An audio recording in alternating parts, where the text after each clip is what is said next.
गुरु बाबा तोर सिमरन करा सुन ले मोर गुहार। यही बेरिया मायाई के बाबा भूले अक्षर समझा। बोल गुरु घासीदास बाबा की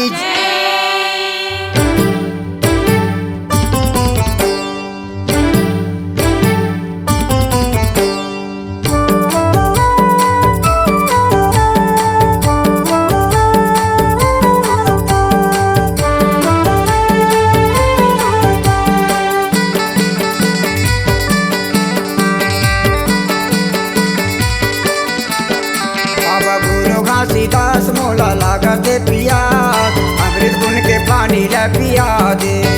मोला लागते पियास, चरण गुण के पानी ले पिया दे। बाबा गुरु घासीदास मोला लागते पियास, अमृत गुण के पानी ले पिया दे। मोला लागते पियास, चरण गुण के पानी ले पिया दे। चरण गुण के पानी ले पिया दे, अमृत गुण के पानी ले पिया दे। चरण गुण के पानी पिया दे। बाबा गुरु घासीदास मोला लागते पियास, अमृत गुण के पानी ले पिया दे। मोला लागते पियास, चरण गुण के पानी ले पिया दे।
अमृत गुण के पानी पिया दे।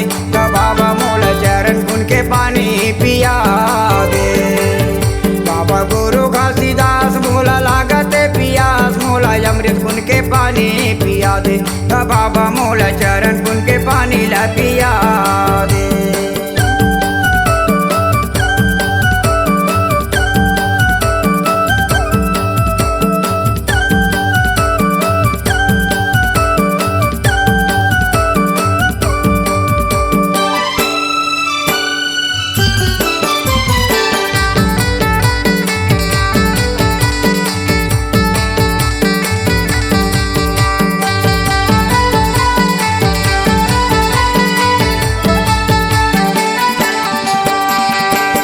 भीतर जाके बाबा सत के दिया बारे,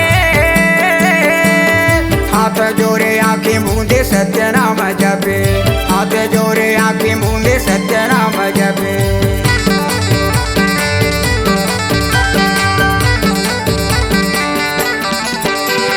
डोंगरी भीतर जाके बाबा सत के दिया बारे,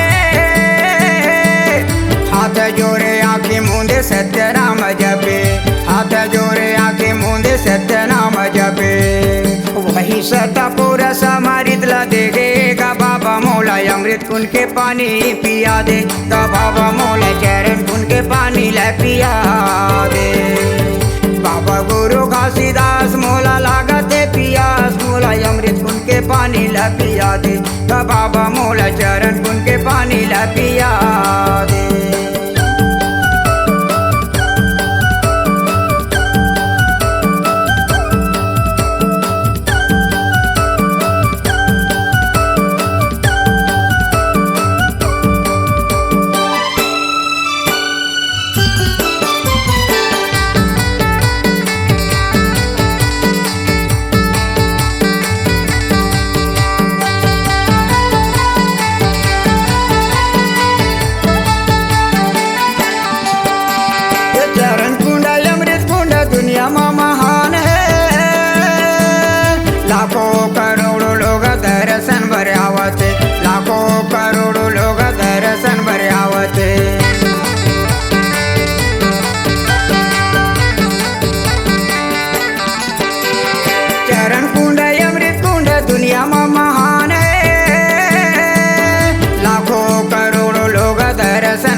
अमृत कुन के पानी पिया दे, तो बाबा मोला चरण कुन के पानी पिया दे।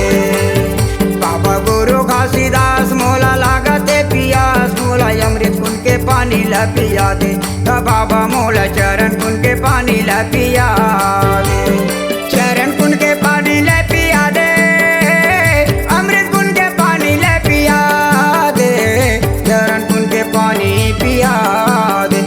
बाबा गुरु घासीदास मोला लागते पियास, अमृत कुन के पानी ला पिया दे, मोला चरण कुन के पानी ला पिया दे, मोला अमृत कुन के पानी ला पिया दे, मोला चरण कुन के पानी ला पिया दे, मोला अमृत कुन के पानी ला पिया दे, मोला चरण कुन के पानी ला पिया